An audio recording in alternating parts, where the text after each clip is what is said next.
Hello students, welcome to our canonical classes. In the previous video, we studied about combination reactions, fine. But in this video, today we are going to study about decomposition reaction. तो आज हम decomposition reaction start करते हैं. तो first हम लिखते हैं decomposition reactions. देखिए स्टूडेंट, decomposition reactions क्या होता है? As again the word is saying itself, decompose, है ना. अगेन जो word decomposition है अपने आप क्या बोल रहा है? decompose होना. decomposition means to decompose. decompose होना मतलब, decompose होना का मतलब क्या होता है? breakdown होना, breakdown है ना. टू डिकम्पोज होना, ब्रेकडाउन होना. एक सब्सटेंस टूटेगा तो एक से ज्यादा पार्ट्स ही बनेंगे उसके. फॉर एग्जाम्पल, अगर मेरे पास ये पीस ऑफ पेपर है, अगर मैं इसको बीच में से कट करती हूँ तो इसके ऑब्वियस सी बात है, इसके दो पीस बनते, एक ये और एक ये बने, एक से दो पीसेस बने. इसका मतलब इसकी क्या हो गई है? डिकम्पोजिशन. डिकम्पोजिशन मतलब इसका क्या हो गया है? ब्रेकडाउन हो गया है. हमने इसको ब्रेक कर दिया है वन और टू और मोर देन टू सब्सटेंसेस के अंदर. फाइन. अब हम एक जैसे डिकम्पोजिशन रिएक्शन है, उसी तरह से हमारे जो केमिकल रिएक्शंस है उनके अंदर भी कई बहुत सारे ऐसे कंपाउंड्स होते हैं जिनके अंदर बॉन्ड ब्रेक होते हैं और अपने वन से ज्यादा सब्सटेंसेस में कन्वर्ट हो जाते हैं. फॉर एग्जाम्पल, एक एग्जाम्पल देके मैं आपको समझाती हूँ. फॉर एग्जाम्पल, मेरे पास ये है कैल्शियम कार्बोनेट CaCO3. अगर मैं इसको हीट प्रोवाइड कर रही हूँ, ठीक है, तो ये कंपाउंड बनेगा CaO plus COO plus CO2. इसमें ये कंपाउंड आपका फॉर्म होगा. तो these reaction take place when energy is supplied. मैंने यहां पर ये हीट यूज की है. इट मीन्स, इसका मतलब क्या हुआ? It means these reactions take place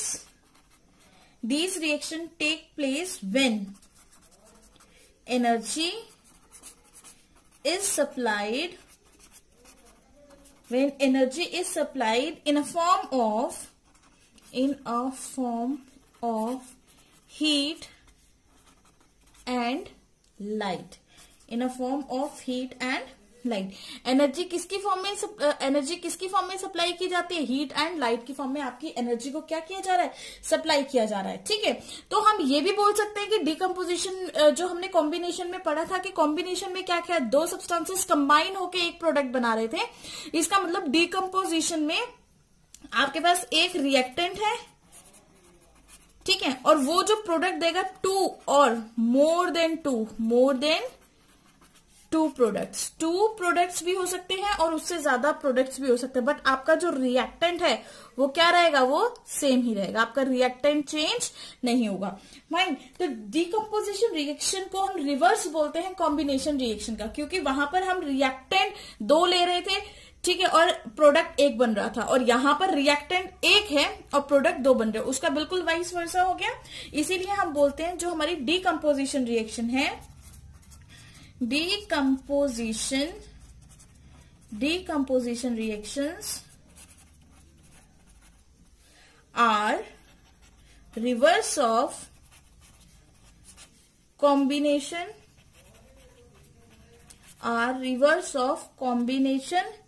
reactions. ये जो decomposition reaction है, ये combination reactions का उल्टा होता है. ठीक है. तो बेसिकली जो डिकम्पोजिशन रिएक्शन है वो 3 टाइप्स की होती है. Basically it is of 3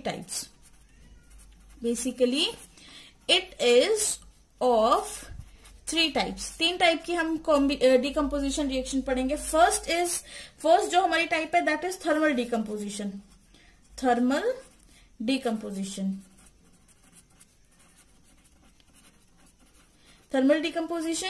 second जो हमने टाइप पढ़नी है दैट इज इलेक्ट्रोलिटिक डिकम्पोजिशन.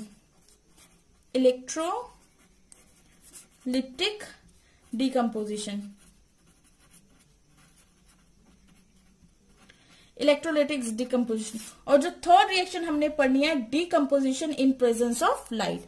हम पढ़ेंगे decomposition in presence of light.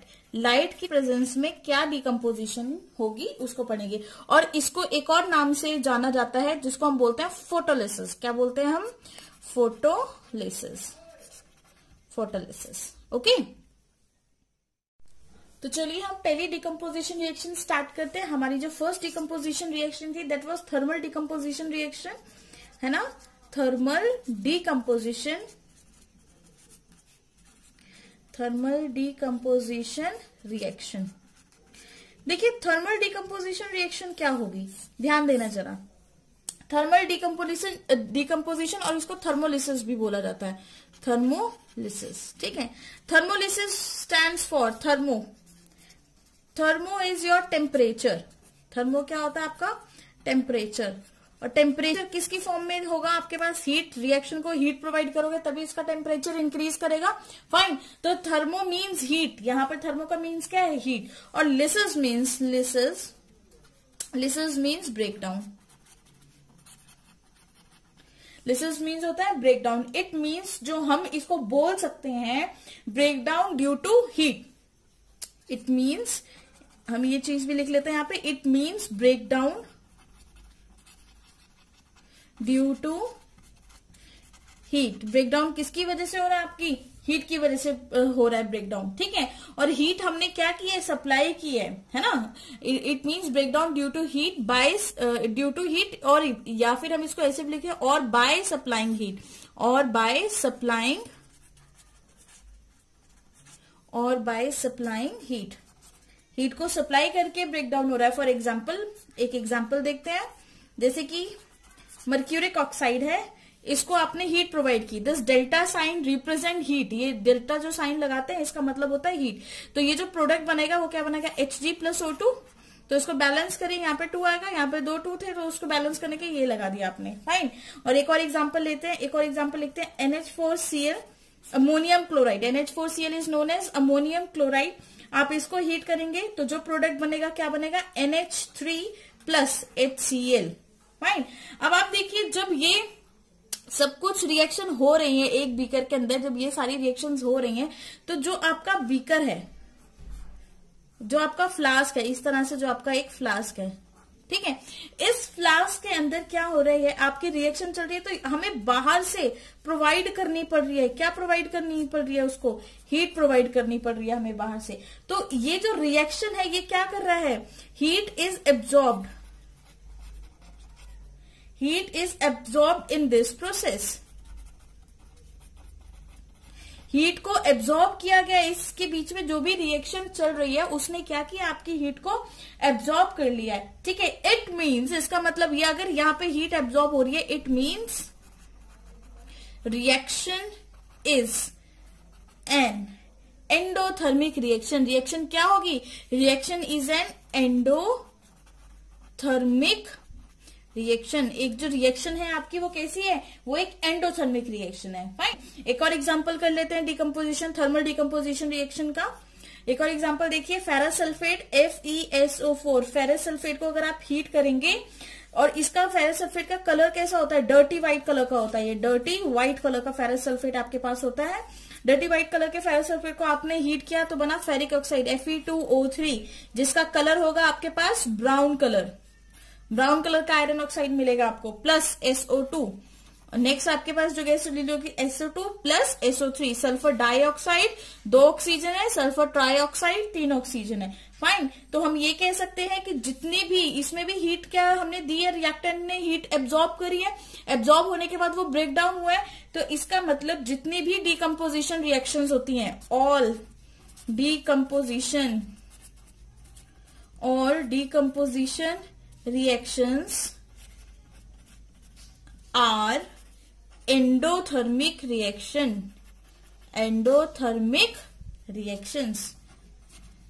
जितने भी आपकी डिकम्पोजिशन रिएक्शंस हैं वो सभी की सभी क्या होंगी? आपकी एंडोथर्मिक रिएक्शंस होंगी।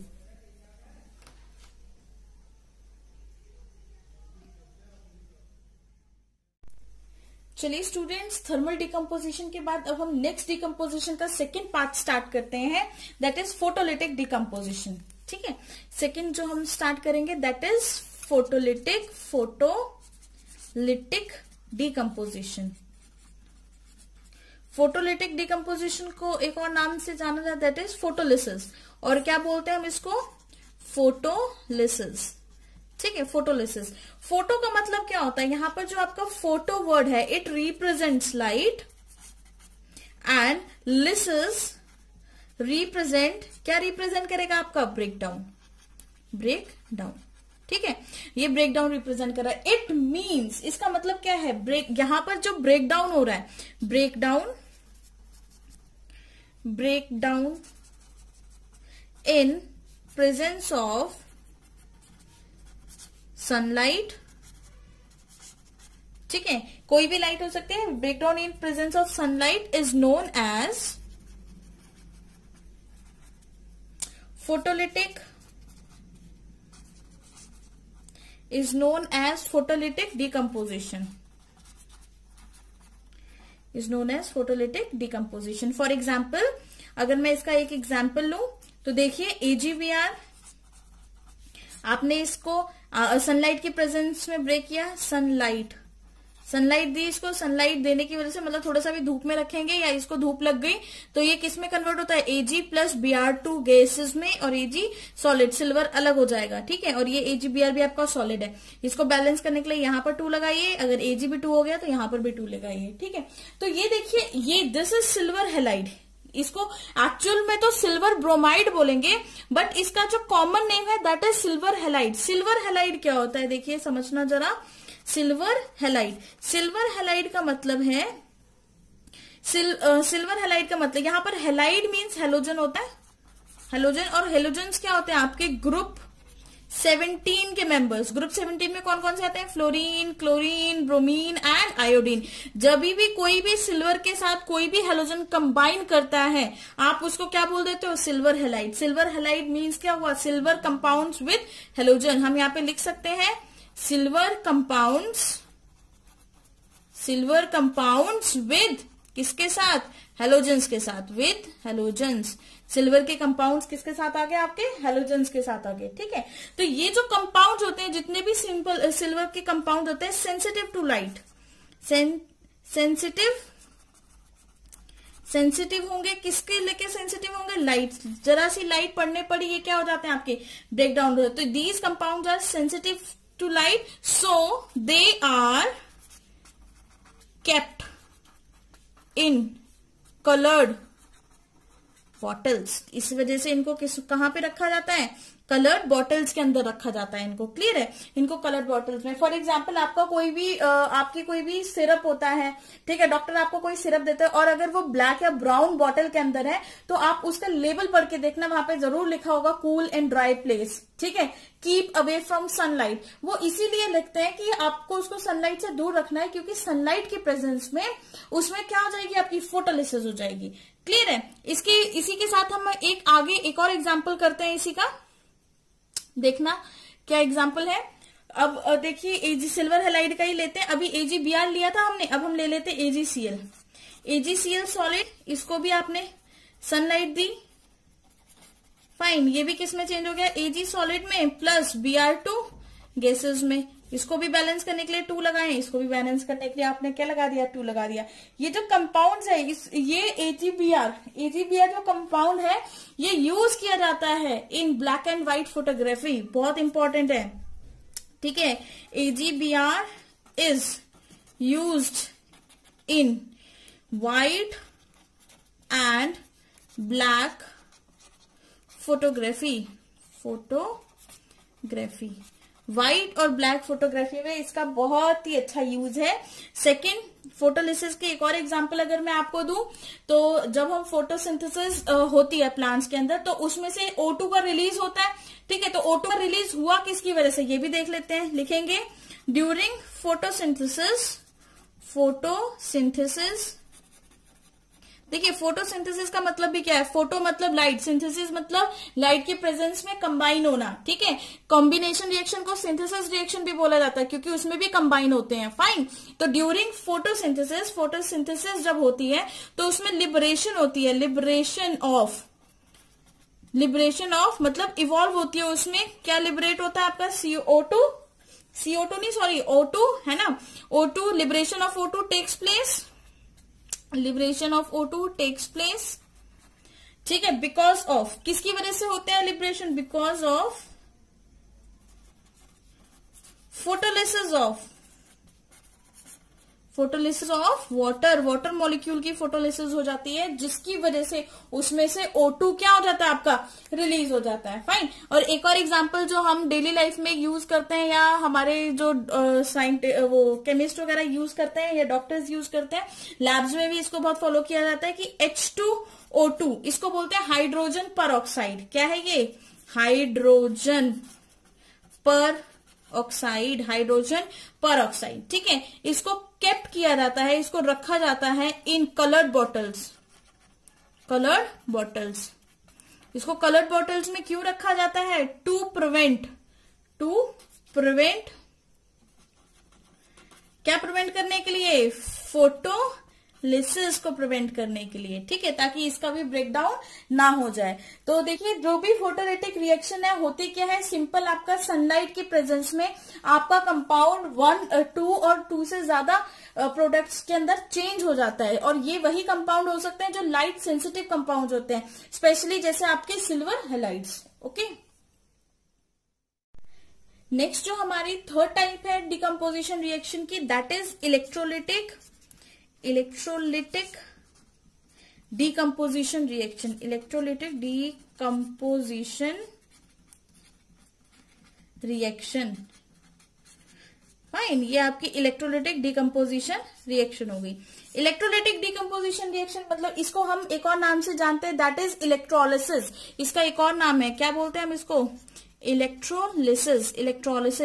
इलेक्ट्रो का मतलब क्या होता है? Electricity, and lysis means breakdown.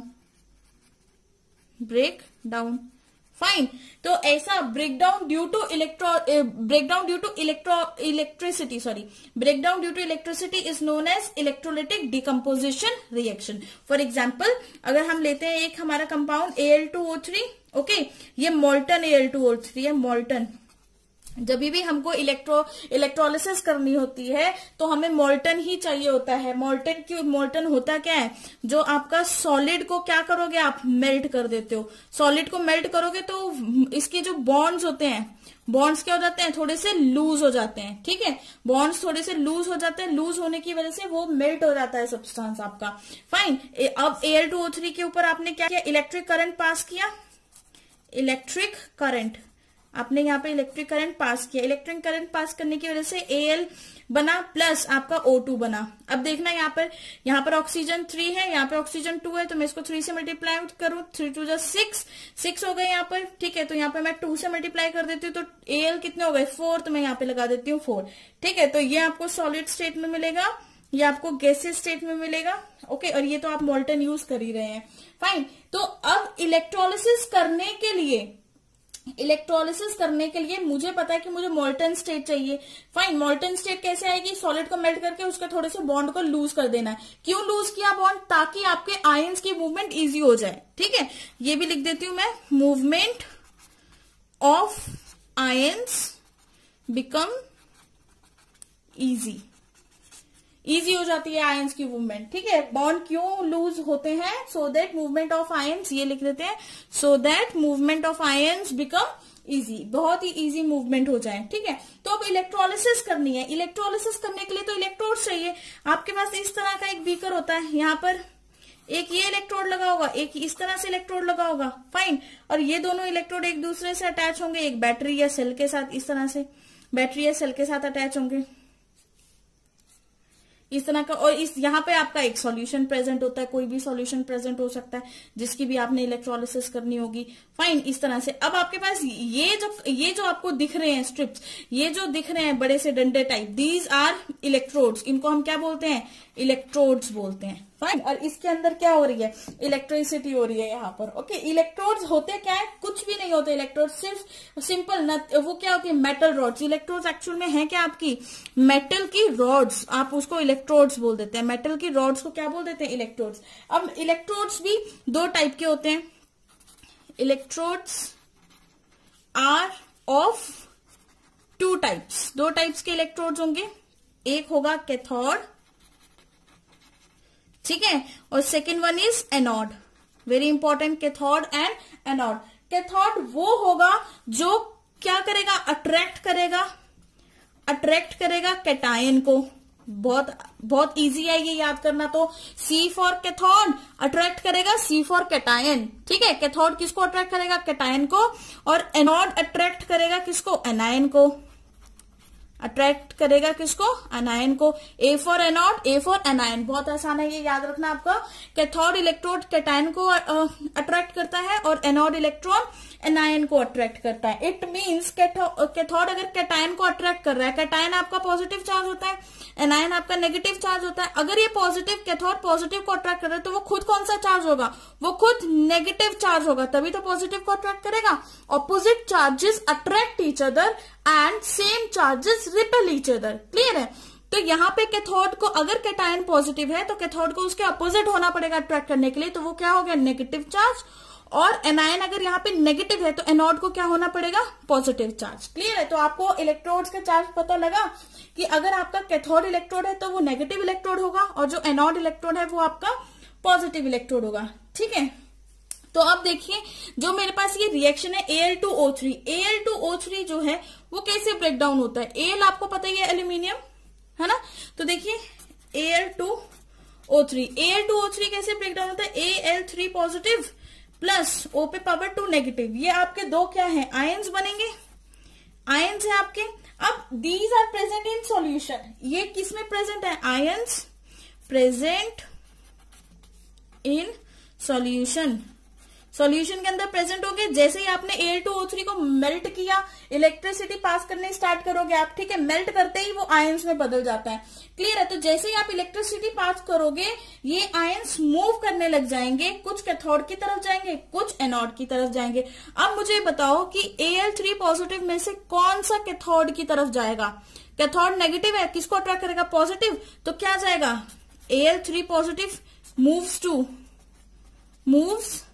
To किसकी तरफ, कैथोड की तरफ, है ना, कैथोड की तरफ जाएगा। उसी तरह से O पे पावर 2 नेगेटिव मूव्स टू किसकी तरफ जाएगा, आपका एनोड की तरफ मूव करेगा। फाइन, एक कैथोड की तरफ मूव कर रहा है, एक एनोड की तरफ मूव कर रहा है। इट मींस कैथोड पे आपको मेटल मिलेगा।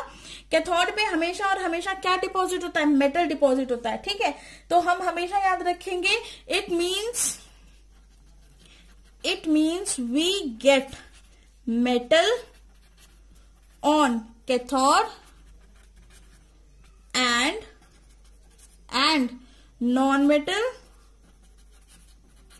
और नॉन मेटल हमें कहा मिलेगा, नॉन मेटल ऑन एनोड।